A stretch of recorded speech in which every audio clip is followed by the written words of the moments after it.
Le lait raté est tué et réincarné dans un monde magique où il débloque ses pouvoirs de rang SS après avoir sauvé une fille.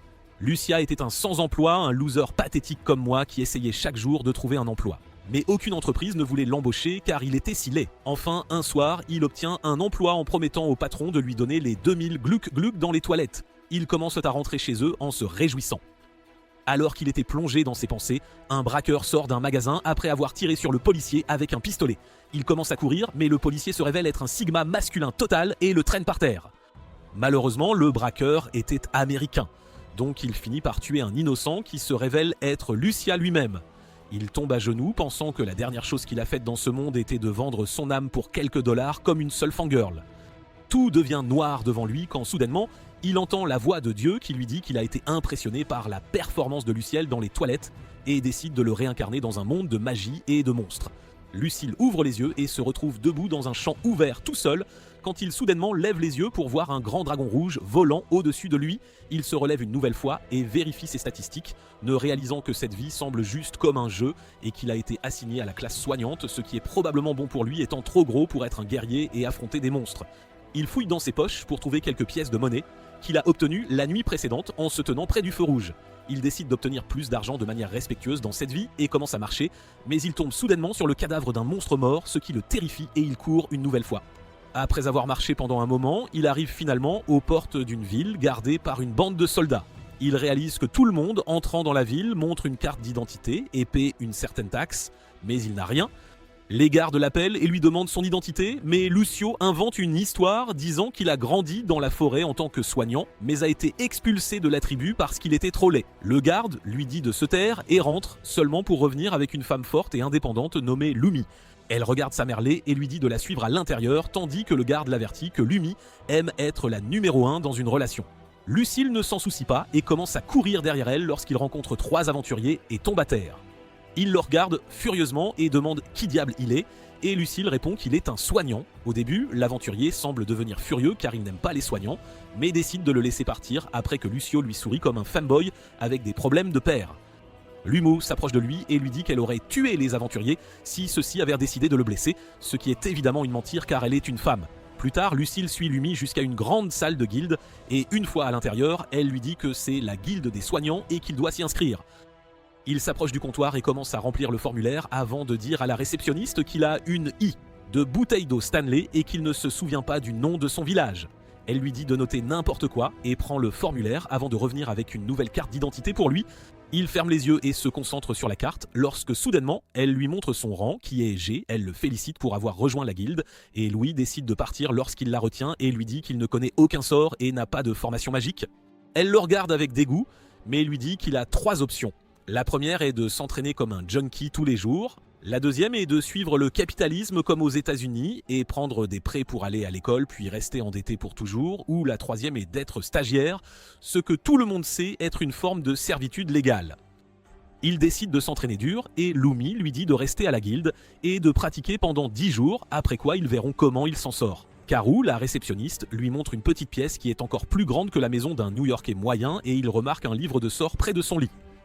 Il s'installe immédiatement sur le lit et commence à lire le livre comme des jeunes filles lisent Twilight. Il décide de tester ses sorts, mais réalise qu'il est trop faible pour exécuter de vrais sorts, alors il continue à essayer jusqu'à ce que son mana soit complètement épuisé et qu'il éprouve une clarté post-coïtale en pleurant sur le lit. Il se réveille le lendemain matin et décide de s'entraîner à nouveau, mais au lieu de culminer complètement, il commence à edge pour que la clarté post-coïtale ne l'atteigne pas trop fort. Progressivement, il s'améliore et ses statistiques augmentent beaucoup lorsque soudainement une jolie fille entre dans sa chambre avec de la nourriture et se présente comme Monica. Il remercie Monica pour la nourriture et avec un ventre plein, il essaie à nouveau les sorts et réussit enfin. Il descend informer Monica de son accomplissement et elle lui demande de lui donner une pièce car elle est obligée de regarder son visage laid. Il lui donne l'argent mais mentionne qu'il est le chien de Lumi, ce qui effraie Monica et elle lui rend immédiatement son argent disant que tout le monde est effrayé par Lumi et le grand sabre dans ses pantalons. Ses sous-vêtements deviennent légèrement mouillés à cette pensée mais il décide de se concentrer et de sortir pour pratiquer son sortilège de soins et gagner de l'argent. Sur le chemin, il tombe à nouveau sur les 3 aventuriers et ils commencent à le tourmenter. Soudain, une bande d'aventuriers laids avec plusieurs blessures arrive et le chef nommé Baz va immédiatement les examiner. Lucio se souvient soudainement que Monica lui avait dit que, comme aux États-Unis, la santé est très coûteuse, c'est pourquoi les gens ne peuvent pas se permettre de payer un soignant. Comme toute blonde blanche qui pense pouvoir changer le monde, Lucille décide qu'il sera différent et offre de les aider. Il les emmène dans une ruelle arrière où il avait autrefois fait ses affaires derrière un container quand il était vivant. Il commence à soigner la fille mais finit par être un pompier raté. Il durcit à nouveau et cette fois-ci, il atteint un orgasme avec la fille et finit par la soigner. Il répète ce processus avec tous les autres aventuriers jusqu'à ce qu'il reste un seul aventurier. Avant de pouvoir soigner le dernier, il commence à somnoler car il a dépensé tout son mana et tombe à terre. Ce soir-là, il est blessé par son inefficacité et décide qu'il s'entraînera encore plus dur pour augmenter sa réserve de mana. Le lendemain, il se rend à la guilde des aventuriers où il trouve la meilleure fille du spectacle, Nana. Elle lui dit qu'il n'a pas de compétences de combat, donc il ne peut pas encore être aventurier. Il supplie pour qu'elle le trouve un maître qui lui enseigne comment combattre. Elle réfléchit un moment et revient avec un grand type qui court sur Tinder et part le lendemain matin. Il lui dit à Lucio qu'il aime les fanboys et qu'il lui enseignera comment combattre, mais Lucio devra lui donner les 2000 guac-guac chaque jour.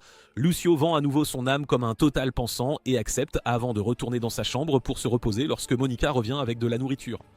Pendant qu'il mange, elle lui dit qu'elle fera un combat gland à gland avec lui s'il arrive à augmenter son niveau à 5. Cela lui donne beaucoup de motivation et il s'entraîne super dur pendant la semaine suivante et finit par décider qu'il est prêt pour son entraînement avec le grand Gigachad. Il remercie Kuru et part vers la guilde des aventuriers où la blonde bimbo lui dit d'aller dans la cave souterraine où les enfants ne reviennent jamais. Ce crétin décide néanmoins d'y aller et trouve une salle d'entraînement incroyablement grande et les Gigachilds prêts pour l'entraînement. Il se présente comme Brod et lui dit de commencer à courir autour de la pièce pour chauffer. Il commence à courir mais se rappelle de sa vie précédente où il ne pouvait même pas bouger quand la balle l'avait touché. Donc il décide de chérir cette vie et commence à torquer avant de tomber complètement épuisé. Rod réalise que ce type doit avoir été un mode Discord dans sa vie précédente qui n'a jamais touché la verdure, donc il le fait travailler encore plus dur en lui faisant étirer et après cela, il lui dit à Lucille de tenter de le frapper. Wixol se prépare et lance un coup de pied plus faible que votre mâchoire et Brod l'arrête facilement et lui dit de lui donner tout ce qu'il a. Lucille essaie de lancer un coup de poing mais rate car il est trop lent. Il décide ensuite de lancer un combo poing-pied mais rate tout et se fait claquer à l'oblivion par Brod. Il frappe à nouveau et saute pour lancer un coup de poing en ralentissement, mais Brod l'esquive, obligeant Lucille à lancer un autre coup de poing qu'il rate encore. Il essaie un dernier coup de pied, mais Brod le bloque facilement et le frappe au sol. Il lui dit que Lucio doit s'entraîner tous les jours car il mourrait immédiatement face à des monstres. Lucio décide de se soigner, mais Brod l'arrête et lui dit de cesser d'être un et de laisser ses capacités de guérison naturelle faire leur travail, et il accepte pensant qu'il pourrait économiser pour quand il serait vraiment blessé. Soudain, une bande d'aventuriers arrive avec une pensée qui semble blessée. Lucille court vers elle et lui demande ce qui s'est passé, elle lui montre la blessure qu'elle a reçue du monstre. Lucio est perdu dans ses cuisses juteuses pendant un peu, mais se ressaisit immédiatement et décide de la soigner complètement. Cela réellement étonne la pensée et immédiatement toutes ses amies veulent aussi Lucio. Après qu'il a satisfait sa cliente, Brod se tourne vers lui et lui dit qu'il veut qu'il pratique son sortilège de soins chaque jour jusqu'à être complètement épuisé, puis utilise la méditation pour récupérer toute l'énergie. Lucio promet de s'entraîner dur, mais prétend également qu'il n'a pas beaucoup d'argent pour manger. Brod finit par lui dire qu'il pourrait rester dans la guilde et y obtenir de la nourriture s'il le laisse lui faire l'affaire 3 fois par jour. Lucille est surprise de la résistance de Brod, mais comme une nouvelle actrice à Hollywood, elle décide d'accepter cette demande également. Plus tard ce soir, il prend une douche pendant que Brod le regarde et il lui donne une quantité importante de vêtements avant de partir. Lucille s'habille et commence à sentir une quantité importante de linge sale comme vous le faites tous, mais Nana le surprend et lui demande de lui donner pour qu'elle puisse le laver. Après cela, il descend vers la taverne où il trouve Brod en train de manger avec une quantité importante de nourriture et il lui dit à Lucille de manger autant qu'il veut car il aime ses petits amis avec un gros cul. Lucio mange comme si c'était sa dernière journée sur Terre et revient ensuite dans sa chambre. Après avoir eu une fête avec lui, Brod décide de partir et dit à Lucille qu'il aura plus dur à l'entraînement demain, donc il devrait se reposer. Il essaie de dormir mais il est trop excité, donc il décide de s'étirer, de pratiquer certains sorts, de méditer et enfin de dormir. Le lendemain matin, il est réveillé par Brod qui le conduit à la taverne où il lui donne son petit déjeuner par un gros qui est sûrement interdit d'approcher tout enfant. Il produit une grande carafe remplie de la merde de Jungkook que toute fille mourrait de vouloir boire. Le gros lui dit de la boire comme il boit d'autres choses glissantes, donc Lucio simple ferme les yeux et vide le verre. Soudain, son corps entier commence à être rempli d'énergie et il commence à manger sa nourriture comme Sam Sulek après son cycle stéroïde. Après cela, il descend vers la salle d'entraînement et recommence à s'entraîner, mais rate tous les coups, ne recevant que des coups dans le ventre et tombant à terre. Heureusement, la merde de Jungkook lui donne de l'énergie supplémentaire, donc il se relève une nouvelle fois et commence à s'entraîner avec Brod alors qu'il attaque avec une série de coups de poing, tandis qu'il peut seulement essayer de les bloquer. Enfin, Brod trouve une ouverture et lui envoie un puissant uppercut qui le fait voler au sol. Brod pense qu'il est terminé pour la journée, mais Lucille se relève une nouvelle fois, prêt à combattre. Cela réellement excite Brod, mais avant qu'il puisse battre à nouveau Lucille, une fille chat entre dans la salle d'entraînement, demandant si Lucille soigne les gens sans demander beaucoup d'argent. Il saute immédiatement sur cette idée de pouvoir sentir une femme et court vers elle, demandant où elle s'est blessée. La fille chat se tourne pour montrer une marque de dents sur sa hanche, ce qui est totalement kink. Lucio commence immédiatement à chanter ses sorts et la soigne complètement. Elle se tourne avec des larmes dans les yeux et commence à sangloter. Soudain, un aventurier l'appelle et lui demande pourquoi il soigne les créatures de monstres quand tout le monde est raciste envers eux. Lucio répond que le racisme est assez gay et que les vrais alphas ne sont jamais racistes. L'homme lui sourit et demande s'ils peuvent revenir, s'ils sont blessés, et Lucio hoche la tête en accord. La fille saute sur Lucio pour lui donner un câlin, ce qui rend tous les autres encore plus pathétiques que lui. Plus tard ce soir, il retourne manger où le gros détraqué vient à nouveau avec une carafe de merde qu'il est obligé de boire avant de se coucher. En traversant le couloir, il remarque soudainement que beaucoup de gens semblent le suivre et le surveiller. Il retourne au lit, pense à toutes les filles qu'il a harcelées de la même manière et s'endort. Le lendemain matin, pendant le petit déjeuner, il raconte à Brod et au gros ses harceleurs, et il apparaît que les gens le harcèlent car ils sont inquiets qu'il parte. Cela le confond, mais Brod explique que la plupart des aventuriers sont très pauvres et ne peuvent pas vraiment se permettre un soignant, donc quand ils se blessent en combat, ils sont obligés de prendre du repos et de revenir gagner de l'argent. Mais avec lui là-bas, ils peuvent rapidement être soignés afin qu'ils puissent continuer à gagner de l'argent. Lucio confirme qu'il ne partira pas nulle part pendant au moins un mois et dit qu'au prochain harceleur qui essaiera de le harceler, il aura une douche dorée. Les semaines suivantes passent assez vite et il commence à connaître une bonne quantité de personnes de la guilde qu'il a soignées auparavant. Brod a également commencé à l'entraîner pour devenir le titan des monstres dans l'avenir, mais il est assez mauvais dans son travail car même ma grand-mère peut frapper plus fort que ceci. Finalement, après quelques jours supplémentaires, le mois se termine et le contrat de Lucille expire. Brod le félicite pour avoir terminé sa formation de base et demande ce qu'il compte bien faire maintenant. Lucille prétend qu'il a été arrêté pour fraude fiscale et doit payer une grosse somme à la guilde. Brod décide de le racheter une fois de plus, lui donne une quantité importante de pièces d'argent et lui dit de payer la guilde les taxes et de revenir à la salle d'entraînement. Il remercie Brod pour son aide avant de courir de nouveau vers la guilde des soignants et de régler ses taxes. Après cela, il retourne à la guilde des aventuriers où Bra l'emmène immédiatement dans la cave pour lui faire l'affaire. Plus tard dans la journée, Luciel s'installe pour déjeuner lorsque le gros détraqué vient à nouveau avec une grande carafe de merde de Jungkook et le force à la boire encore une fois alors qu'il s'apprête à s'entraîner encore plus dur.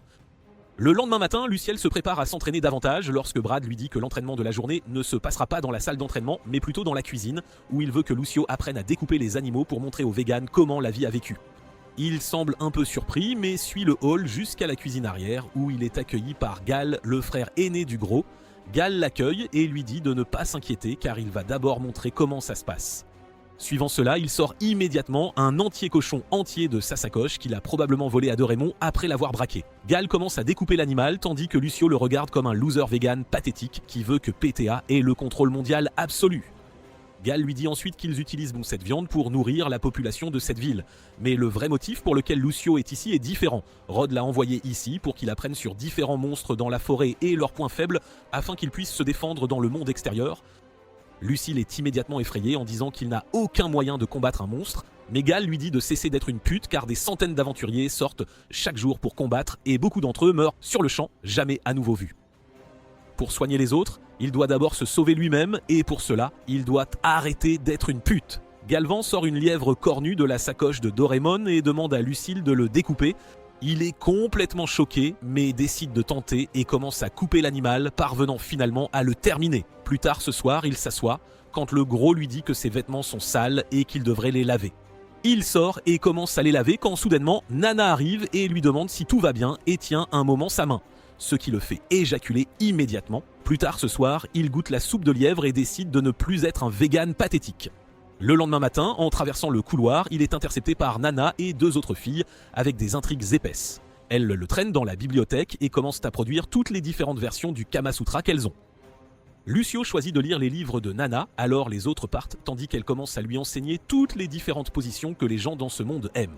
Après cette journée, Lucio entraîne Brod chaque jour, aide Gal dans la cuisine et étudie avec Nana dans la bibliothèque. Bientôt, 6 mois passent et comme un influenceur Instagram, ses vêtements commencent à coller à son corps. Nana lui dit qu'il ne tolère pas les salopes et le sortent pour acheter de meilleurs vêtements et après avoir passé toute la journée à faire du shopping, ils commencent à rentrer. En rentrant vers la guilde, ils entendent soudainement un cri et Lucia court vers la voie pour trouver Monica allongée dans une ruelle en sang comme un New-Yorkais moyen. Ils la ramènent à la guilde et la soignent, tandis que Lucia demande à Donana qui pourrait être derrière cette attaque. Netta prétend que ce pourrait être un vol de vêtements, mais Monica se réveille et prétend qu'elle a été attaquée par un homme envoyé par un groupe de soignants.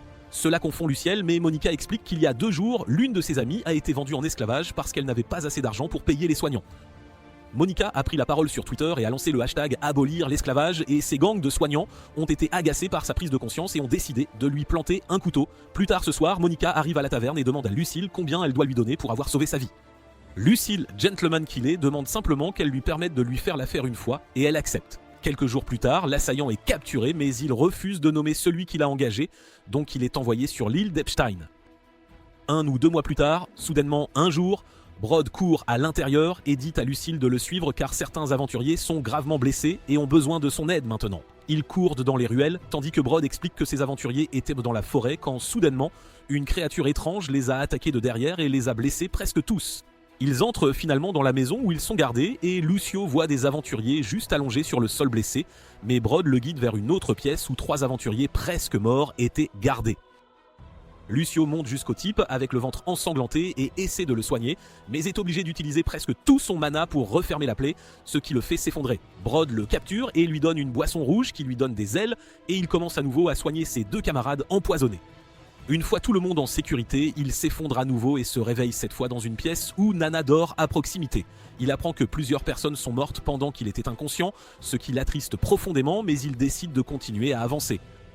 Peu après, plusieurs mois s'écoulent encore, il se laisse pousser cette stupide petite queue de cheval et change de vêtements avant d'informer Bra qu'il pense qu'il est temps pour lui de partir explorer le monde réel et d'acquérir plus d'expérience. Bra tente de le retenir car les petites gâteries sous la table lui manqueront, mais comme n'importe quelle fille infidèle, il lui dit que tout cela appartient au passé et qu'il a changé. Il prétend qu'il va apprendre la magie et devenir fort, après quoi il ouvrira une clinique et soignera tout le monde pour une somme modique. Brad lui souhaite bonne chance dans son rêve délirant et Lucille quitte enfin la guilde des aventuriers pour explorer le monde. Il se met en route et atteint la guilde des guérisseurs où il retrouve Kourou et lui demande de retirer sa carte de guilde. Elle prend la carte et entre, mais semble totalement confuse et horrifiée après avoir vérifié ses statistiques. Elle lui demande ce qu'il a bien pu faire pendant 1 an. Il lui raconte comment il s'est entraîné chaque jour et a bu la pisse de Lord Jungkook, ce qui l'a aidé à devenir si fort. Kourou lui annonce qu'il a été promu de 5 rangs, passant du rang E au rang C, surpassant tous les rangs intermédiaires. Il demande combien coûte un livre de sorts de rang C et Kourou répond qu'il lui faut 90 pièces d'argent, ce qui est bien trop. Lucio vérifie ses poches et découvre qu'il ne lui reste que 3 pièces. Au moment où il pensait à lancer un club OnlyFans, Brod entre dans la guilde, dépose un énorme sac de pièces devant lui et lui dit de revenir à la guilde des aventuriers pour une année de plus car il ne pouvait pas vivre sans lui. Il promet même de le payer mensuellement pendant son séjour et de lui offrir une chambre gratuite. Kourou demande si ce type le harcèle, mais Lucio est totalement conquis à ce stade et accepte de retourner à la guilde des aventuriers. Il s'installe à nouveau dans sa chambre avec tous les livres de sorts dont il avait besoin, achetés par son sugar daddy, Brod. Bientôt, Brod entre dans sa chambre et Lucio pense qu'il est temps de se déshabiller à nouveau, mais Brod lui dit de descendre dîner. Dès qu'il entre dans la taverne, il est surpris par tous les membres de la guilde qui organisent une fête pour lui. Il les remercie tous, tandis que le gros lui donne à nouveau le liquide du seigneur. Tout le monde se bouche le nez pendant que ce fou furieux boit tout d'une seule traite. Après cela, il s'assied seul à table, car personne ne veut s'approcher de son cul qui pue. Mais Baz et ses sbires, qu'il a sauvés de la mort l'autre jour, s'assoient près de lui tandis que Baz lui demande s'il est intéressé par les hommes ou non.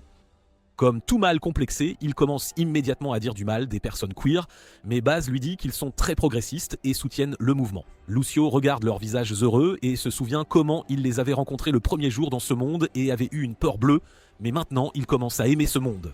L'autre sbire du groupe de base propose à Lucio un voyage là où les filles de Twitch stream, et Luciel accepte immédiatement. Le lendemain matin, alors qu'il s'entraîne dans la salle, Luciel entend des voix quand soudain un énorme bâtard gros et laid, tout droit sorti d'un manga NTR, entre tandis que Nana tente de l'arrêter.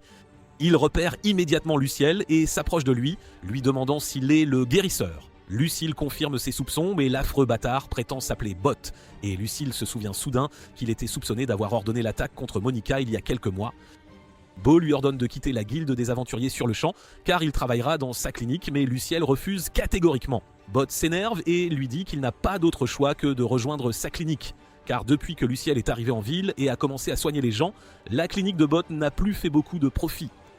Lucio lui dit que ça ressemble à son problème, ce qui l'énerve, et il commence à jacasser sur sa grandeur. Capable de lancer la magie de guérison du plus haut niveau, Lucio le traite d'escroc car il demande beaucoup d'argent, même pour la moindre blessure, et si le patient ne peut pas payer, il le vend comme esclave. Bot s'énerve face à ces accusations et, comme tout adulte avec 2 neurones, il lui dit que Luciel est jeune et comprendra en grandissant. Luciel le renvoie à ses conneries et lui dit de foutre le camp, mais Bot décide de prendre les choses en main et ordonne à ses hommes de tuer Lucio. Heureusement pour lui, grand-papa Brod était là, il a attrapé les 2 hommes de main et a demandé à l'affreux bâtard s'il voulait aussi se faire gifler comme une fillette. Bot prend peur et s'enfuit immédiatement, suivi de ses subalternes. Tandis que Lucille remercie Brod pour son aide. Ils montent tous à l'étage où Lucille est informée que beaucoup de gens l'ont remarqué et que de nombreux voyous pourraient tenter de le tuer pour obtenir de l'argent de Bot. Pour éviter cela, Brod lui dit qu'il commencera un nouveau régime d'entraînement aujourd'hui où il devra s'entraîner comme Sam Sulik. Cela l'effraie vraiment, mais avant qu'il ne puisse protester, Brod le met à terre et commence à le jeter au sol. Lucille se relève encore une fois et tente un combo, mais Brod esquive et le contre-attaque avant de le frapper du pied, de le projeter au sol et de l'étrangler d'une manière non perverse. À la fin, il ressemble à mon ex-petit ami sur Instagram Live, mais étonnamment, il se relève encore une fois tout ensanglanté comme un zombie. Plus tard cette nuit-là, Monica lui dit que les gens ont commencé à s'inspirer de lui et s'entraînent de plus en plus pour s'améliorer car ils ont foi que si quelque chose arrive, Lucio sera là pour les soigner. Cela lui donne de l'inspiration, alors le lendemain, il dit à Brod qu'il veut s'entraîner encore plus dur. Brod lui dit de se protéger avec la magie, puis, sans hésiter, il jette Lucille au sol comme un sac de patates. Lucille se relève complètement secouée, mais Brod le félicite d'avoir survécu, car selon lui, un aventurier moyen serait mort de cette attaque. Il dit à Lucille qu'il est temps de devenir sérieux et lui lance une épée plus tranchante que la langue de ma sœur et un bouclier. Ils commencent leur entraînement tous les jours de la semaine avec des épées, des lances, différents types de magie et le combat au corps à corps tout en apprenant des sorts chaque jour, ce qui commence à booster énormément ses compétences. Les semaines suivantes se sont écoulées sans grand événement quand un jour, alors que Luciel et Brod mangeaient avec le gros et parlaient de la vie, Nana est entrée avec une lettre à la main. Elle l'attend à Luciel qui est perplexe quant à savoir qui voudrait envoyer une lettre à un loser comme lui. Étonnamment, la lettre vient du pape lui-même, il l'ouvre et découvre que le pape a entendu parler de lui par quelqu'un et pense que ses capacités sont gâchées dans cette petite ville. La lettre affirmait ensuite que le pape voulait donner une promotion à Lucille, ce qui signifie qu'il travaillerait aux côtés de la Sainte Église dans une ville complètement différente. Le pape lui donne un ultimatum de 6 mois pour quitter la guilde des aventuriers et se présenter à la Sainte Église. Lucio semble confus, mais Brod affirme immédiatement que tout cela est orchestré par nul autre que le gros laid bâtard de Bot. Selon Brod, l'affreux bâtard veut écarter Lucio, mais en même temps, il ne veut pas passer pour un méchant. Il a donc décidé d'envoyer une lettre à la Sainte Église leur conseillant d'accorder une promotion à Lucille.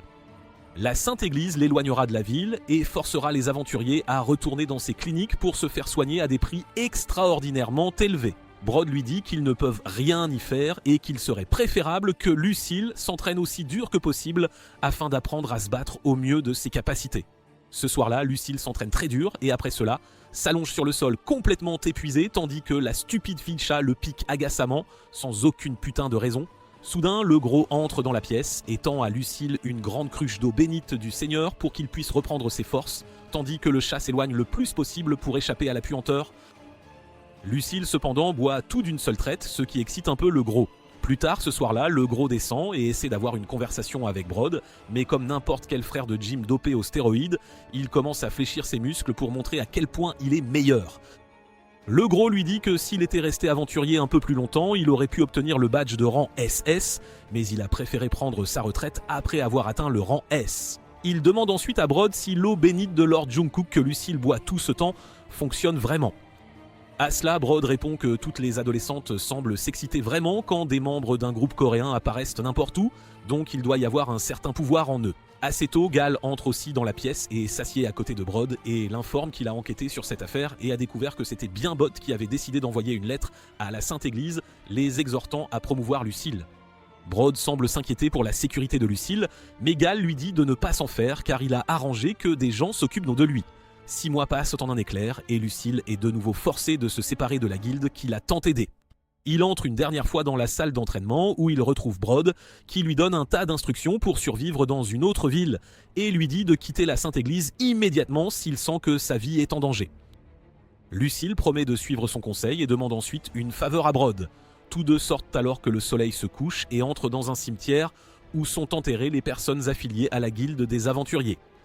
Il s'assied près des tombes et affirme que même s'il a sauvé de nombreuses vies, beaucoup ont été perdus, car il n'était tout simplement pas assez fort pour les sauver. Il dit à Brod que maintenant qu'il est parti, les aventuriers n'auront plus où se faire soigner et seront forcés d'aller voir des gens comme Bot, qui les escroqueront et les laisseront pauvres et sans abri.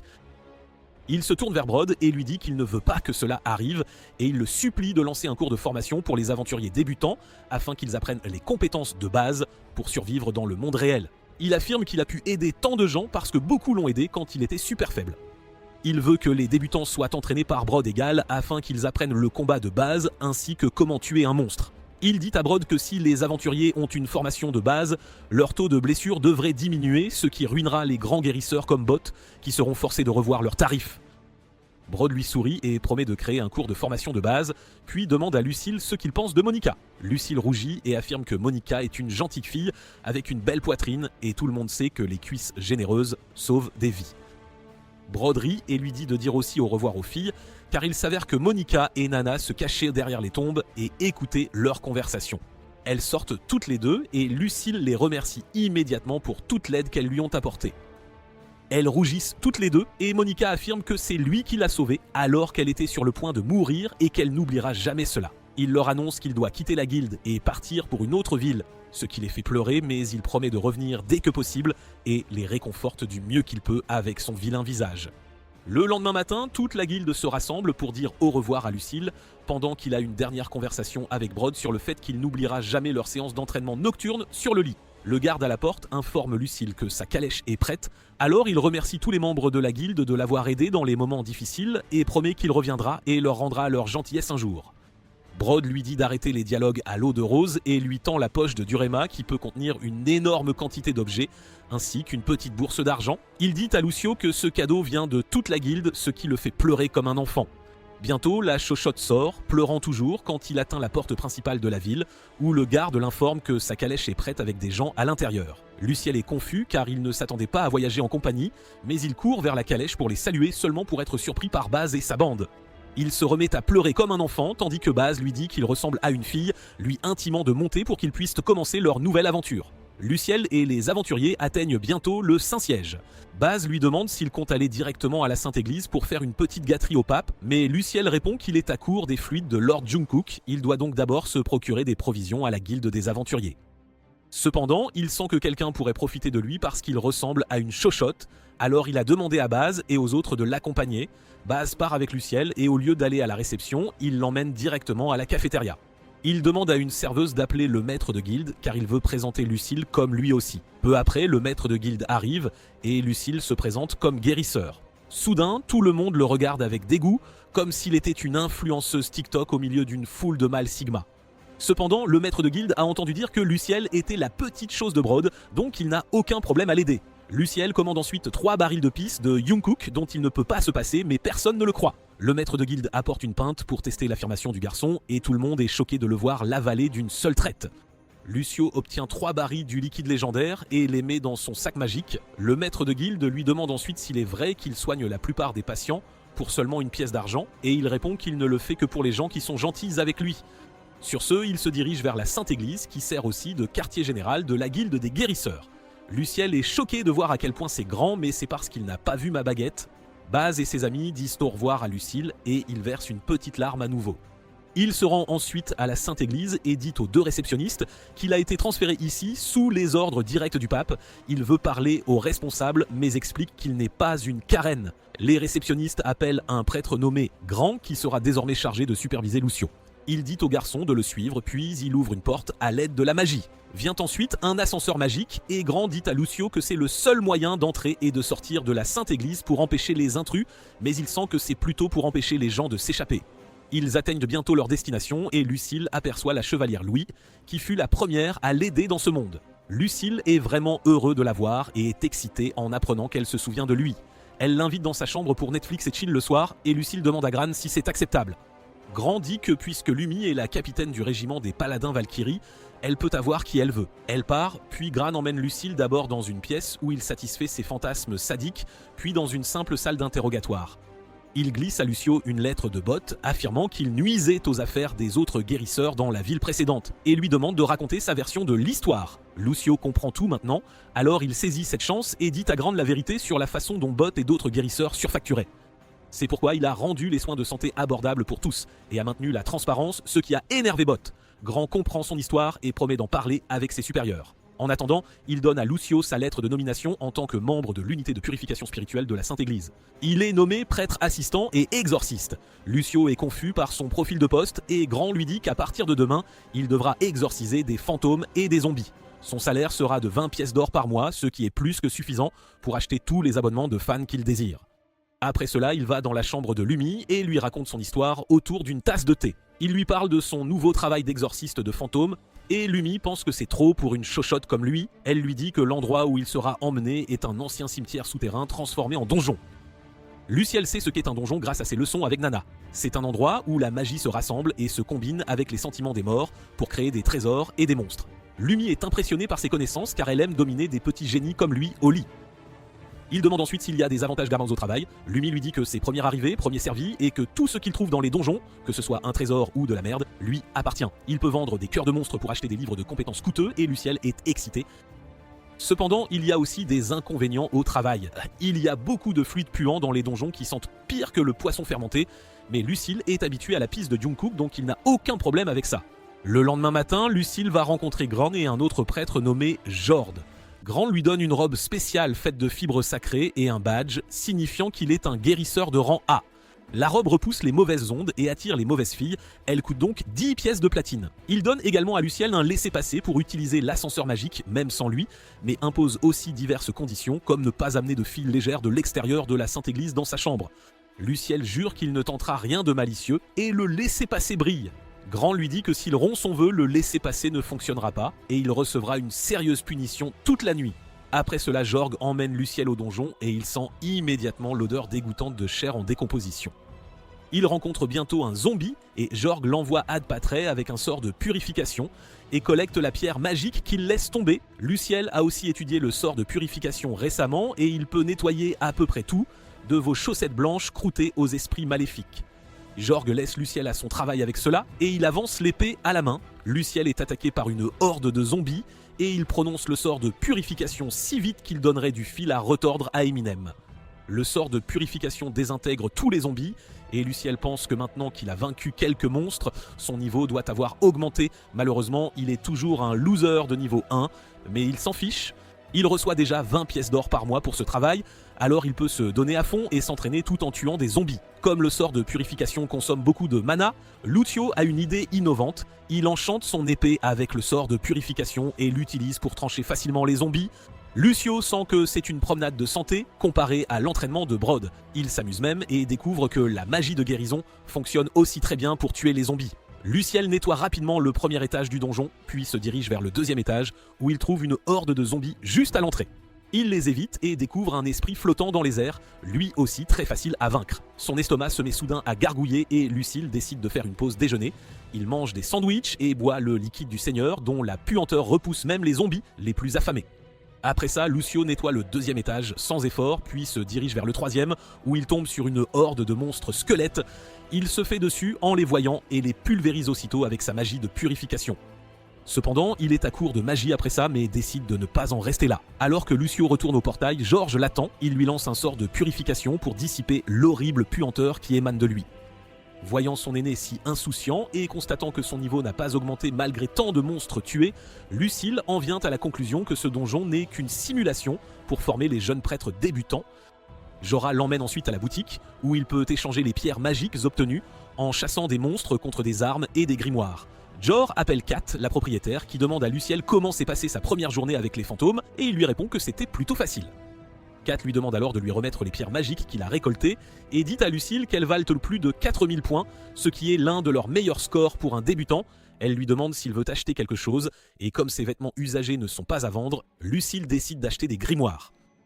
Kat lui dit que les livres sont assez chers, même avec son butin considérable. Lucio se tourne ensuite vers les armes en argent sacré qui sont vraiment efficaces contre toutes sortes de monstres fantomatiques.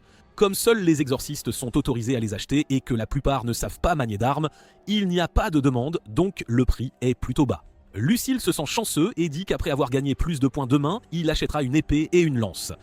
Kat lui offre une réduction pour nouveaux venus et lui dit de prendre les deux pour 4000 points. Lucille retourne joyeusement à sa chambre en chantant du Taylor Swift, mais sursaute en voyant Gran l'attendre dans le couloir. Il voulait juste vérifier ses progrès et est ravi que Lucille n'ait rencontré aucune difficulté. Après ça, il lui donne une flopée d'instructions, son uniforme de prêtre, puis encore plus d'instructions. Le lendemain, Lucille se rend au donjon, une arme dans chaque main. Il sait que si Brod le voyait faire une chose pareille, il lui mettrait l'épée et la lance là où le soleil ne brille pas, mais ça ne le dérange pas. Lucio continue d'explorer le donjon et récupère aussi du butin en tuant des zombies. Il accumule plus de 5000 points après avoir atteint le 5e étage et Kat commence à s'inquiéter pour sa santé mentale et physique. Le 3e jour, Lucio commence au 6e étage. Il tue facilement les variantes plus fortes de zombies et n'a aucun mal à trancher les esprits de flamme avant qu'ils ne l'attaquent. Cependant, alors qu'il devient trop arrogant, le donjon le ramène à la réalité en le faisant marcher sur un piège. 3 flèches magiques passent juste devant lui et Lucille est ravie de ne pas avoir été touchée. Alors qu'il en prend note, une horde de zombies l'approche et il les élimine avec un sort de purification. Les jours suivants, Lucille devient plus prudent en explorant le donjon, cherchant constamment les pièges. Le nombre de zombies augmente aussi et tout en gérant la situation, il accumule beaucoup de points, mais son niveau reste désespérément à 1. Le 10e jour de son travail, Lucio atteint le 10e étage du donjon. Il vainc 20 zombies avec un seul sort de purification et décide ensuite de se rendre bientôt au 11e étage. Cependant, en trouvant la porte de la salle du boss, il décide d'arrêter pour la journée, craignant de ne pas être encore assez fort pour affronter le boss.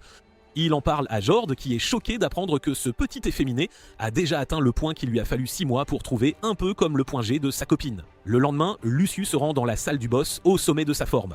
Il a même acheté un arc coûteux pour combattre le boss et les autres monstres de la salle. Avant d'entrer dans le donjon, il boit un énorme verre du liquide du Seigneur pour un regain d'énergie instantané. Il ouvre les portes aussi épaisses et lourdes que ma voisine, et alors qu'il regarde autour de lui, la porte se referme d'un coup. Lucio voit un petit esprit devant lui, mais au lieu de l'attaquer, il vole autour de la pièce et révèle une énorme horde de monstres qui l'attendent. Lucio est pris de panique, mais il se calme et entonne le sort de purification. Cependant, le donjon lui fait un psic, car la magie est aussi désactivée que Stephen Hawking dans la salle du boss. Lucio panique en s'enfuyant, pensant qu'il aurait dû obtenir plus d'informations sur la salle du boss avant de venir ici. Alors qu'il est acculé contre un pilier, un zombie le griffe et pour la première fois, Lucio sent que cet endroit est vraiment dangereux. Dans sa frustration, il s'en prend aux zombies et commence à les tuer un par un. Il découvre qu'il peut enchanter ses armes avec un sort de purification et utilise cette technique pour combattre les monstres. Après un certain temps, il a vaincu tous les monstres mais est aussi très épuisé. Lucio se souvient de Brod et de tous leurs entraînements nocturnes qui l'ont rendu assez fort pour gérer cette situation. Il commence alors à ramasser les pierres magiques quand soudain, une tornade sombre apparaît derrière lui et le projette au sol. Lucille lève les yeux et découvre un squelette portant les robes d'un prêtre. Il réalise que le combat précédent n'était qu'un échauffement et que le monstre qu'il voit maintenant est le véritable boss. Il essaie de soigner ses blessures pour se remettre en état de combattre, mais sa magie est toujours désactivée. Frustré, Lucio lance sa lance sur le boss squelette, qui l'esquive facilement. Lucio utilise ensuite son arc, mais ses flèches ne peuvent pas non plus atteindre le boss. Cependant, cela a confirmé son intuition que le boss craint les armes en argent sacré. Il se souvient comment Kat lui avait dit un jour que les guérisseurs ordinaires ne peuvent pas utiliser la magie en tenant des armes parce qu'ils sont pathétiques en multitâches et il décide d'utiliser ce fait à son avantage. Lucio prévoit d'attendre que le boss utilise un sort magique sur lui et il pourra l'achever à ce moment-là. Le boss libère soudain son aura sombre et Lucio continue de lui tirer des flèches. Le boss squelette esquive tout, mais alors qu'il essaie d'utiliser un sort magique, Lucio peut le frapper facilement. Il pense que c'est sa chance et il enchante son épée avec de la magie de purification et frappe le boss. Cependant, ses attaques n'ont pas suffi à vaincre le squelette et il s'est soigné immédiatement. Luciel s'y attendait aussi. Il empale le boss squelette avec sa lance, puis lui tranche le crâne avec son épée, espérant que cela suffira à détruire le boss pour de bon. Le boss se désintègre, laissant derrière lui sa robe et son bâton, et maintenant Luciel peut utiliser sa magie pour se soigner. Il ramasse ensuite tout le butin, et juste au moment où il s'apprête à retourner à la surface, la porte derrière lui s'ouvre automatiquement. Alors que Lucille regarde l'escalier qui le mène à l'étage inférieur, il se dit qu'il ira voir ça demain, car il commence à avoir faim maintenant. Il va ensuite à la boutique et dit à Kat qu'il a eu une journée difficile et que seul un petit remontant de 2000 points de sa part peut le remettre d'aplomb. Il lui montre ensuite les pierres magiques qu'il a collectées et Kat est choquée quand Lucille lui dit qu'il a battu la maman monstre ainsi que le boss du 10e étage. Elle est frustrée qu'il ait été si imprudent d'aller au 10e étage si tôt, mais comme Lucille lui dit que personne ne lui a rien expliqué, elle réalise que ce n'est pas sa faute s'il est né avec seulement 2 neurones. Elle échange ensuite ses pierres magiques contre des points et Lucille n'arrive pas à croire qu'il a gagné plus de 100 000 points aujourd'hui. Ensuite, il montre à Kat la robe qu'il a obtenue en battant le boss et elle est choquée de voir le collier sur la robe. Elle dit à Lucille de le mettre dans son sac et de la suivre et il lui obéit comme le lâche qu'il est. Kat l'emmène directement au bureau du pape et Lucille n'arrive pas à croire que Kat est une personne si importante qu'elle n'a même pas besoin de rendez-vous pour rencontrer leur chef. Ils obtiennent la permission d'entrer et s'agenouillent devant le pape qui est une femme cachée derrière un voile. Lucille pense que c'est une sorte de blague, car bien sûr une femme ne peut pas être le pape. Kat explique ensuite au pape que Lucille est un exorciste débutant qui a nettoyé la salle du boss au 10e étage. Le pape croit les paroles de Kat et donne à Lucille la permission de lui parler. Elle apprend son nom et lui dit ensuite de déposer le butin qu'il a obtenu du boss sur un plateau. Le pape examine la robe et le bâton et confirme qu'ils appartenaient à un prêtre de haut niveau qui a disparu dans le donjon il y a environ 12 ans. Elle explique ensuite que le collier réduit la consommation de mana de 50%, tandis que le bâton désactive le pouvoir magique de tous ceux qui se trouvent près de lui. Lucio est choqué d'apprendre que c'était des outils si puissants, puis le pape dit qu'elle veut les lui acheter. Lucille est confus et regarde Kat, dont le regard lui dit qu'elle le castrera comme un chiot errant s'il refuse. Il n'avait de toute façon aucune raison de refuser, alors il a accepté de céder les objets au pape, mais a aussi fait une demande. Il lui dit que le sac d'Eremen qu'il possède n'est pas assez grand pour transporter tout son butin et lui demande de lui donner quelque chose de plus grand et de meilleur. Le pape lui dit de prendre une bourse magique qui peut contenir autant de choses que la pièce où il se trouve, mais elle sera toujours trop petite pour contenir ta mère. Le pape demande ensuite à Lucille de continuer son bon travail et de la revoir s'il trouve d'autres objets intéressants comme ceux-ci. Sur ce, il quitte la pièce et Kat dit à Lucille que la connerie qu'Aegis a faite en négociant avec le pape n'est pas quelque chose que la plupart des gens oseraient et il craint immédiatement de se suicider avec 12 coups de feu à l'arrière de la tête. Le lendemain, Luciel compile une liste des erreurs qu'il a commises en combattant le boss. La liste des erreurs est plus longue que la liste des raisons pour lesquelles les filles ont refusé de sortir avec moi et Luciel se demande s'il y a un endroit où il peut continuer à s'entraîner. Après cela, il sort prendre son petit déjeuner quand il croise Lumi en chemin. Lumi a entendu parler de ses exploits dans le donjon l'autre jour, mais Luciel lui dit qu'il n'est pas satisfait de sa performance actuelle. Lumi l'invite à prendre le petit déjeuner avec elle pour qu'ils puissent discuter de ce qui le préoccupe, et Luciel est vraiment heureux de recevoir cette offre. Cependant, il réalise vite la brutalité des femmes quand elles le traitent de stupide, ignorant, laid, tête de linotte et imprudent pour s'être lancé seul dans la bataille du boss. Lucille est assommée juste par leurs mots durs. Il demande aux femmes d'avoir pitié de lui, car être humilié par des mots n'est pas son truc. Lucio dit qu'il veut retourner auprès de Brod et s'entraîner davantage, mais ce n'est pas autorisé. Lumi lui dit que ce n'est pas un problème et s'il veut s'entraîner, elle et ses filles peuvent l'aider à s'entraîner autant qu'il le souhaite. Après cela, Lucille entre de nouveau dans le donjon, nettoie le 11e étage avec facilité et ne trouve rien de spécial là-bas. Il visite ensuite la boutique de Kat et elle lui donne la bourse magique que le pape lui a offerte. Elle lui demande d'y canaliser de la magie et elle devient bleue, révélant que le genre de Lucille est toujours masculin. Elle explique qu'il peut y mettre n'importe quoi juste en le touchant et en récitant un sort et en retirer les choses en les imaginant. De plus, il peut voir tout ce qui se trouve à l'intérieur de la bourse. Luciel découvre qu'il y a beaucoup de grimoires à l'intérieur et apprend que le pape les lui a offerts. Grâce à ce coup de chance, Luciel explore rapidement le 15e étage du donjon. Le lendemain, Luciel rejoint la session d'entraînement des paladins Valkyrie sous la direction de Lumi et il s'intègre rapidement à elle car il est une petite chose sensible au fond de lui. Il se présente à tout le monde avant de dire à Lumi que même si elles sont bien plus douées que lui, il trouve plus difficile de lever la main sur une femme. Lumi s'en offense car elle est féministe, mais elle dit à Lucille qu'il reviendra vite à la raison. Elle se met ensuite à courir et toutes les filles la suivent. Lucille pense que ce sera facile car il courait beaucoup en s'entraînant avec Brad. Mais il découvre que les filles ici sont toutes sous stéroïdes. Elles le dépassent en quelques tours et tout l'ego masculin que Lucille avait est brisé et il est humilié quand la course se termine. Vient ensuite sa séance de sparring et Lumi décide de s'occuper personnellement de Luciel.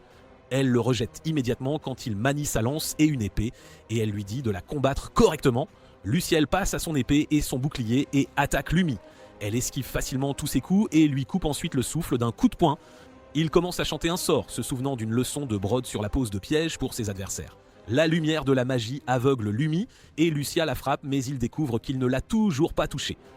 Lumi est déjà derrière lui et l'assomme d'une légère tape sur la tête. Quelques filles le réveillent quelques minutes plus tard et Lucille apprend que l'entraînement est terminé. Les filles disent que c'était une surprise que Lumi ait été sérieuse en le combattant. Elle croit qu'elle a respecté les efforts de Luciel et c'est pourquoi elle l'a assommé, car l'entraînement avec les filles continue et il commence bientôt à montrer sa valeur dans les batailles simulées. Les filles pensent que l'équipe avec Luciel a un avantage injuste car il peut utiliser la magie de barrière. Lumi est d'accord et dit que Lucille est un cas étrange car il a maîtrisé la magie de guérison et la magie sacrée à un jeune âge. Elle le qualifie de plus bizarre et sauvage qu'un fait divers et Lucille s'en offense. Lumi révèle qu'elle a tout entendu sur son entraînement intensif à la guilde des aventuriers et comment il était le larbin de Brod là-bas. Lucio est choqué car Lumi a plus de données sur lui que Facebook sur ses clients et il la supplie d'arrêter de dire quoi que ce soit d'autre.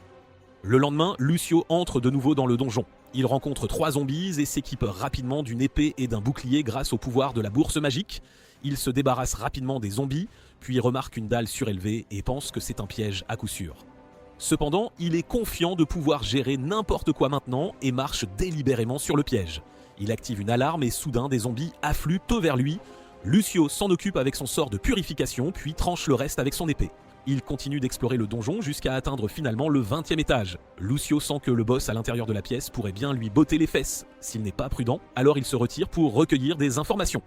Il va voir Kat qui lui dit qu'elle n'est même jamais entrée dans le donjon, donc elle ne peut pas l'aider. Le lendemain, il retourne dans la salle du boss du 10e étage pour s'entraîner à combattre des groupes de monstres.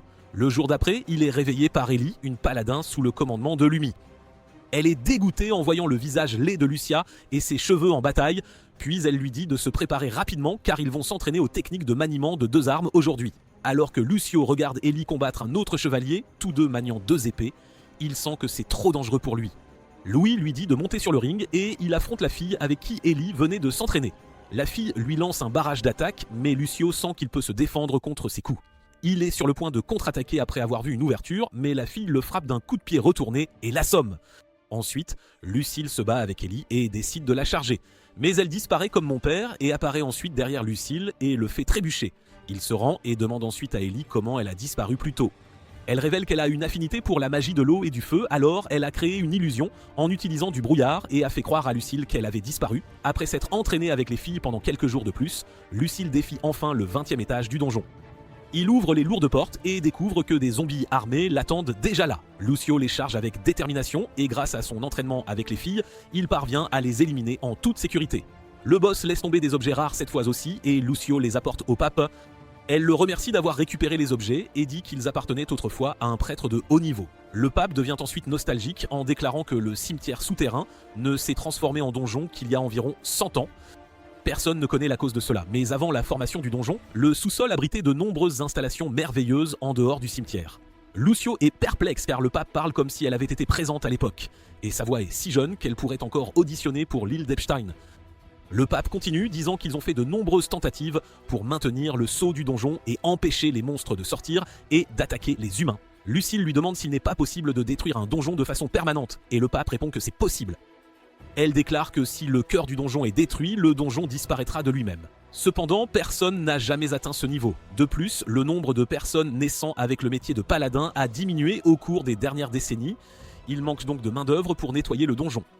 C'est pourquoi elle veut que Lucille continue d'explorer le donjon. Elle lui demande s'il a des requêtes cette fois-ci, et il lui demande immédiatement des armures et des armes anti-morts vivants. Le pape accepte ses requêtes et promet même de le promouvoir lorsqu'il deviendra un guérisseur de rang 7. C'était plus que ce que Lucio pouvait demander et il est impatient d'entrer à nouveau dans le donjon.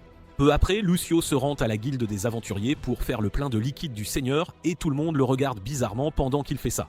Le maître de guilde est sidéré d'apprendre qu'il a besoin de 10 barils, mais il n'y voit aucun problème si Lucio peut les payer. Après cela, le maître de guilde lui demande de travailler à la guilde des aventuriers en tant que guérisseur, comme il l'a fait dans la ville précédente.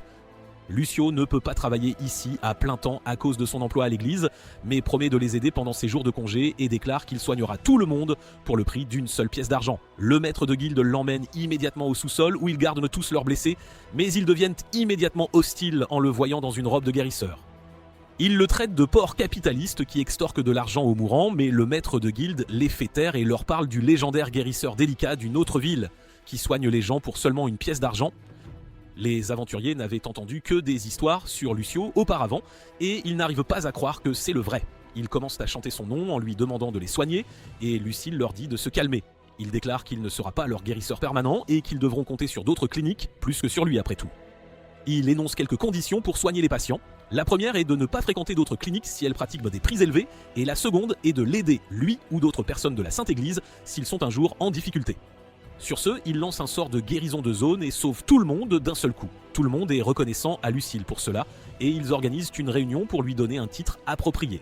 Ils finissent par l'appeler Saint Loufoque parce qu'il est un peu des deux. Lucille est mal à l'aise alors que tout le monde commence à chanter son nouveau surnom, mais il ne peut rien faire pour l'arrêter. Après cela, Lucille se rend à la boutique de Kat et lui dit que cette fois, il prévoit de faire du camping dans le donjon. Elle répond que c'est trop imprudent, mais il lui dit qu'il ne revient dehors que pour dormir. Il a des armes Fugen dans sa bourse et il pense qu'il peut simplement camper dans les salles de boss vides après les avoir nettoyées. Kat, impressionnée par sa détermination, doit s'incliner, mais elle lui intime de revenir vivant coûte que coûte d'ici une semaine. Lucio promet de s'exécuter et s'en va. Il est de retour en quelques jours à peine et Kat est complètement sidérée qu'il ait déjà atteint ses objectifs bien avant le délai imparti. Elle lui annonce ensuite que les objets qu'il avait commandés au pape ont enfin été livrés. Lucio reçoit une épée et un bouclier magique ainsi qu'une armure de plate complète digne des plus grands paladins et cerise sur le gâteau, un oreiller spécial qui lui garantit un sommeil de bébé et un réveil frais comme la rosée du matin. Peu après, Lucio file à la guilde des aventuriers pour refaire son stock de boissons énergisantes de Jungkook et envoyer quelques lettres à ses potes. Il y est allé tellement de fois qu'il est devenu la coqueluche de tous les aventuriers, y compris Elitz, un ponte de la guilde qui lui a même refilé le secret de l'amélioration physique.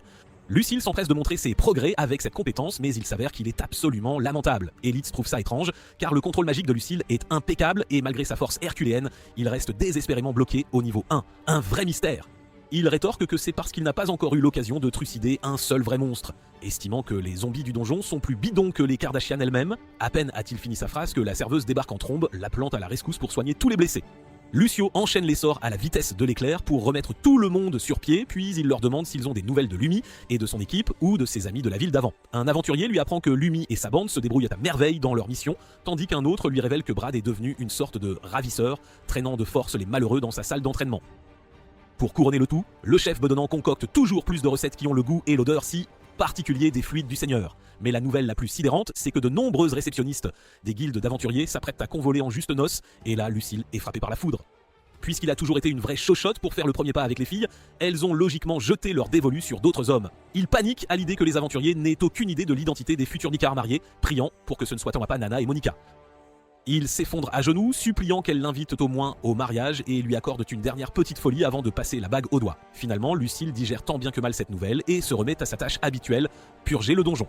Désormais, il peut lancer des sorts de haut niveau grâce à son épée magique, déchaînant des attaques de zone dévastatrices pour anéantir plusieurs mini-boss d'un seul coup. Il nettoie la salle du boss du 31e étage et empoche une quantité astronomique de butin. Il rapporte tout ça à Kat, qui, en le laissant palper sa généreuse poitrine, lui confie qu'elle s'est fait un sang d'encre pour lui. Elle lui tend ensuite sa récompense et il constate qu'il a empoché un peu plus de 400 000 points cette fois-ci.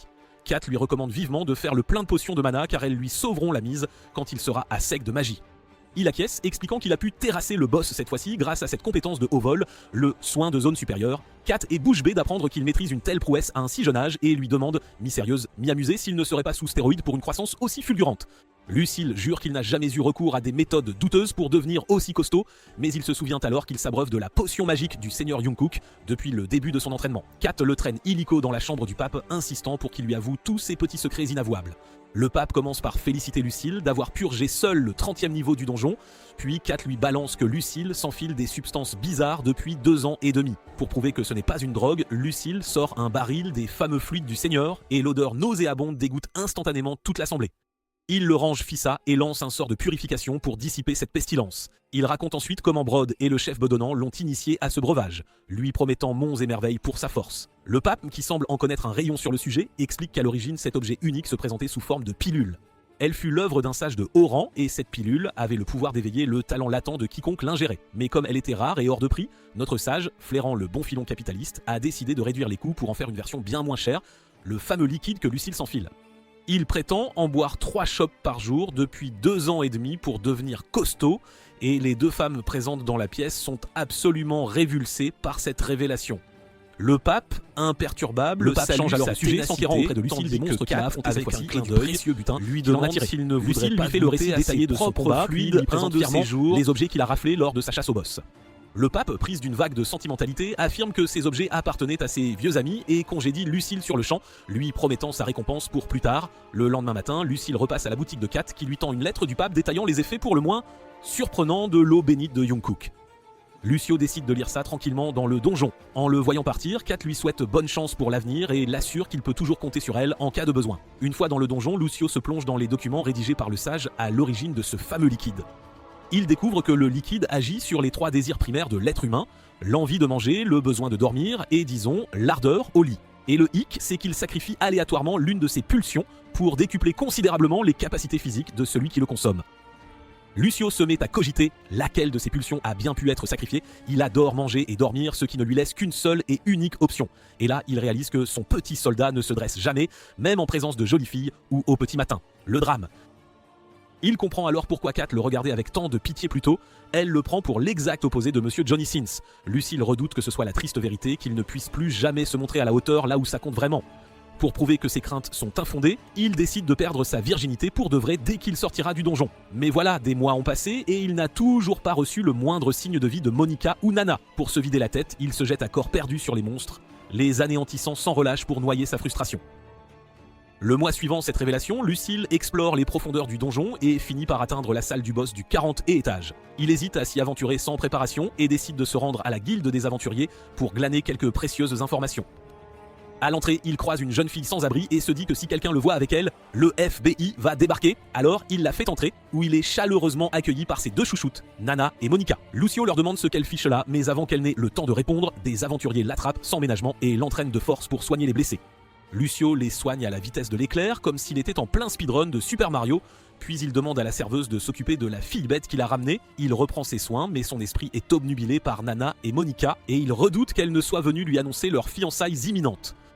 Il retient ses larmes avec difficulté tout en soignant les aventuriers, puis la serveuse lui intime de filer dardard vers les bidonvilles avec la jeune fille qu'il a découverte. Nana et Monica se portent volontaires pour l'accompagner, et le maître de guilde décide lui aussi de se joindre à eux, histoire d'assurer leur protection. Ils arrivent au bidonville où ils découvrent une foule de bêtes humaines blessées et malades. Ils apprennent qu'il s'agit de réfugiés victimes d'une attaque de bandits alors qu'ils se rendaient en ville. Lucille s'approche d'un homme qui, bien qu'inconscient, reste étrangement debout. Au moment précis où il s'apprête à lancer son soin de zone supérieure, l'homme le poignarde sans crier gare. Le stress post-traumatique de sa vie antérieure le frappe plus violemment qu'une balle et il a l'impression de mourir une fois de plus. Mais il se ressaisit aussitôt, arrache le couteau et lance son soin de zone supérieure pour se guérir et soigner tous les autres en un clin d'œil. Ses filles accourent pour le soutenir une fois qu'il a terminé et il leur assure de ne pas en vouloir à l'homme qui l'a poignardé car il agissait sans le savoir. Il continue de soigner et de désinfecter d'autres personnes et alors qu'il sirote une potion de mana pour récupérer ses forces, une foule d'habitants des bidonvilles se précipite vers lui implorant son aide. En bon cœur tendre, il accepte de leur prodiguer gratuitement l'équivalent des premiers secours. Il soigne les gens, va même jusqu'à purifier le canal insalubre qui serpente à travers les bidonvilles, avant de leur faire une petite leçon sur l'hygiène, c'est important. Le soir venu, il peut enfin souffler et emmène les 2 jeunes femmes dans un restaurant chic. Nana lui confie qu'elle s'est fait un sang d'encre quand il a été poignardé et Lucio est aux anges de savoir qu'elle se soucie autant de lui. Ensuite, il interroge les filles sur leur présence ici et sur la façon dont la guilde tourne sans leur charmante réceptionniste. Elle lui explique que ça va être la folie douce car 2 filles vont se marier et à cette nouvelle, Lucille se fige, pétrifiée. Il leur demande qui sont les heureuses élues et elles lui répondent que ce sont les 2 autres, celles dont tout le monde se fiche éperdument, quoi.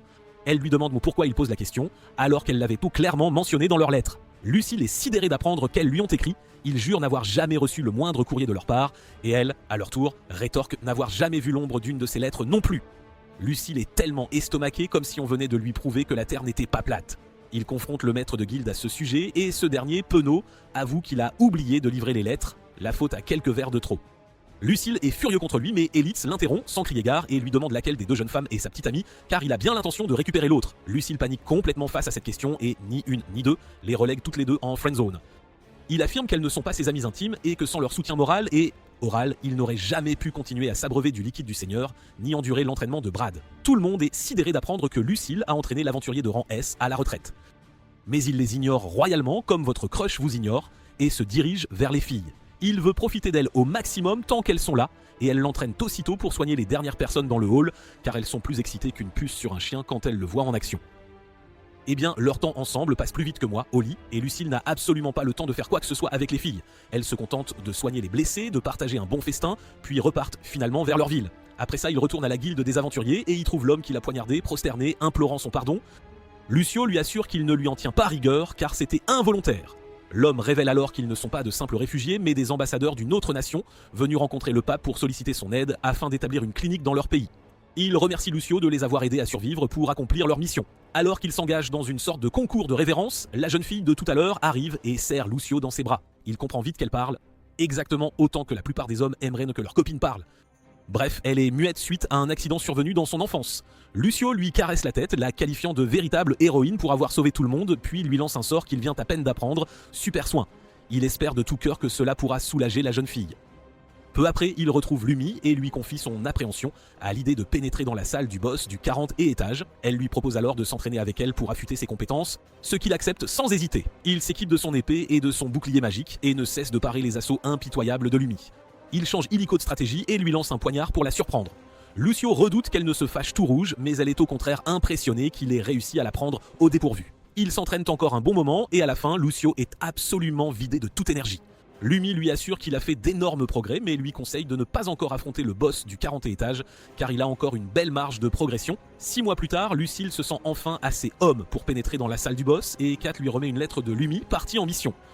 La lettre prévient Lucille de l'adversaire qu'il risque de rencontrer dans la salle du boss, et comme Lumi l'avait si bien décrit, il tombe nez à nez avec un gigantesque monstre squelette, autrefois capitaine des paladins. Ce paladin squelette manie une lance et une épée à 2 mains, et Lucille ne peut que se contenter d'esquiver ses assauts. Lucille lance un sort de purification sur le squelette, mais c'est un échec cuisant, sans le moindre effet. Il lui jette ensuite un poignard qui ne lui fait apparemment qu'une égratignure. Le boss l'attaque, le blesse et le coince impitoyablement dans un coin. En ultime recours, Lucille sort 3 barils de la boisson énergisante de Jungkook et leur pestilence est si insoutenable qu'elle suffit à repousser le boss. Lucille exploite cette faiblesse à son avantage et attaque le boss avec une multitude de stratégies différentes. Chaque fois qu'il est blessé et qu'il doit se soigner, il se réfugie fissa dans la zone de sécurité derrière les barils, allant même jusqu'à y piquer un somme. Cela dure une semaine entière et Lucille commence sérieusement à manquer de vivre. Il ne peut pas s'échapper de la pièce sans avoir vaincu le boss et il redoute de voir le fatidique message Game Over s'afficher au-dessus de sa tête à tout instant.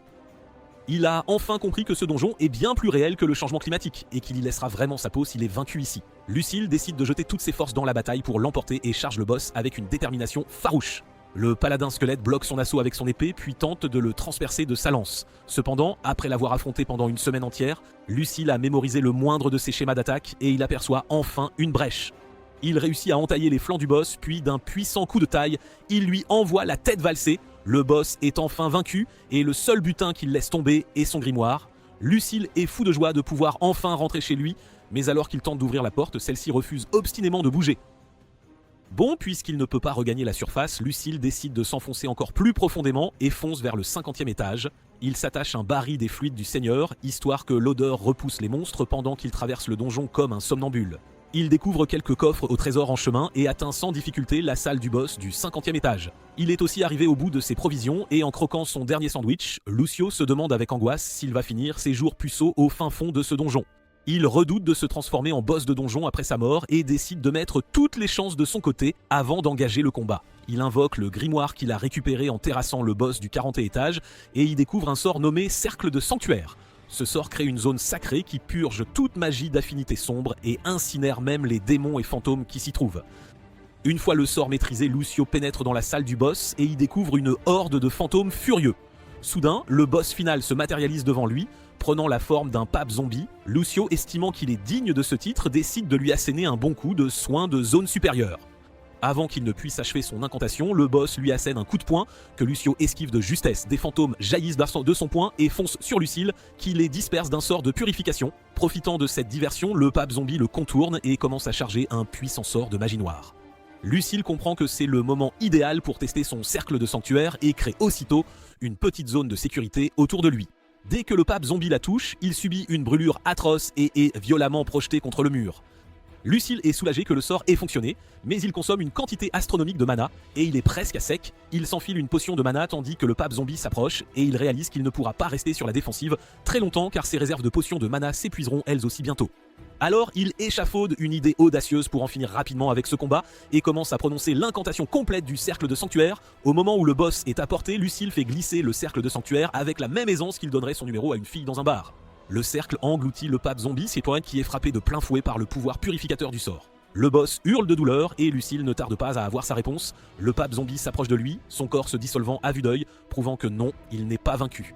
Lucille recule en catastrophe, s'enfilant des potions de mana à la chaîne et finit par tomber sur les fesses. Soudain, il aperçoit un visage humain derrière le pape zombie l'espace d'un instant, avant que ce dernier ne disparaisse totalement. Lucille se dit que le pape zombie tentait de lui transmettre un message avant de trépasser, mais il n'a pas réussi à le déchiffrer. Il jette ensuite un œil au butin, il y trouve un grimoire de magie sacrée interdite qu'il compte bien remettre au pape, ainsi qu'un étrange artefact en forme d'auréole qu'il range précieusement. Soudain, un flash de lumière éclatant jaillit derrière Lucille et il se retourne pour découvrir un rectangle lumineux sur le mur. Il redoute qu'un événement terrible ne se produise, mais il constate alors que ça sent plutôt bon, un peu sucré. Alors il s'approche de la zone lumineuse et la touche. Son pouvoir magique est aspiré d'un coup comme si le mur lui offrait une gâterie énergétique de haute voltige. Bientôt, une porte magique s'ouvre et Lucio s'engouffre dans l'escalier, curieux de savoir où il le mènera. Il atteint le tout dernier étage du donjon et y découvre un dragon géant, blessé en plein sommeil.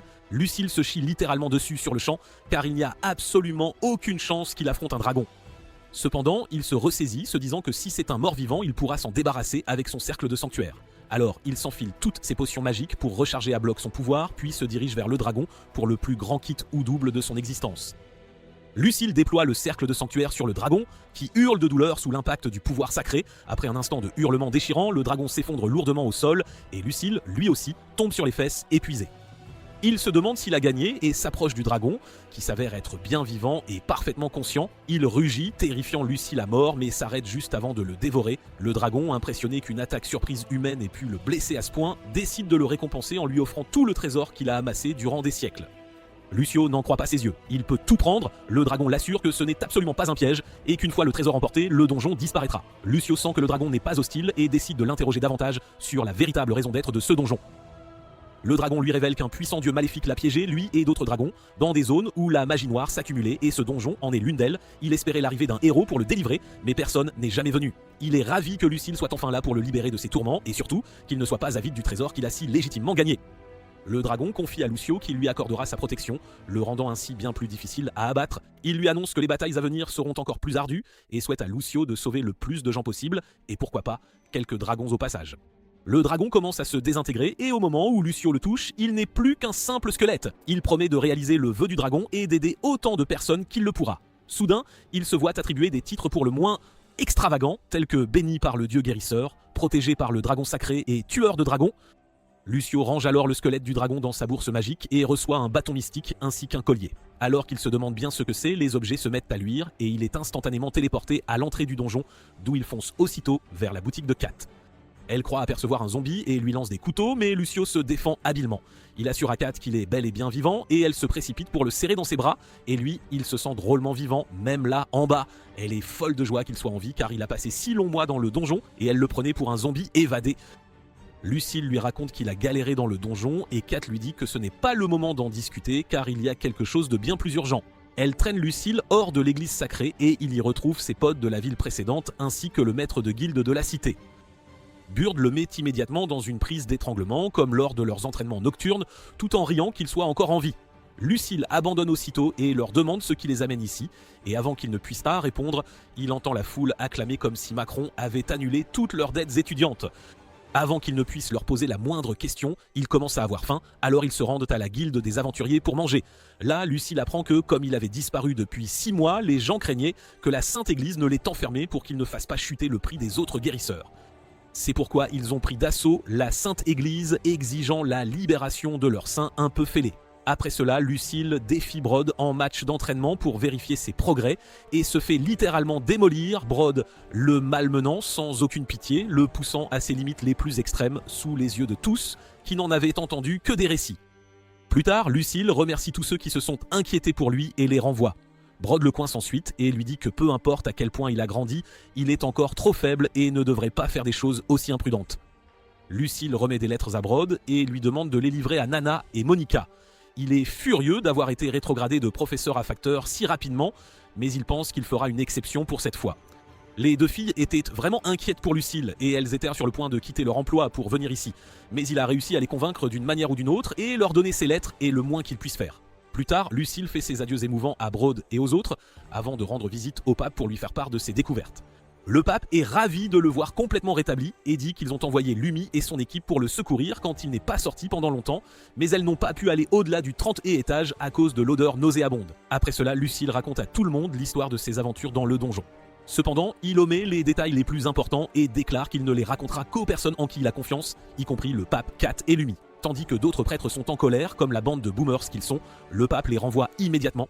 Il raconte ensuite aux filles l'histoire du pape zombie, du sortilège de magie interdite, et le plus choquant de tous, du dragon sacré mort-vivant. Il révèle que le dragon lui a dit que le prochain héros ne naîtra qu'après 40 ans, et en attendant, les monstres continueront de devenir plus forts à mesure que les ténèbres envelopperont le monde.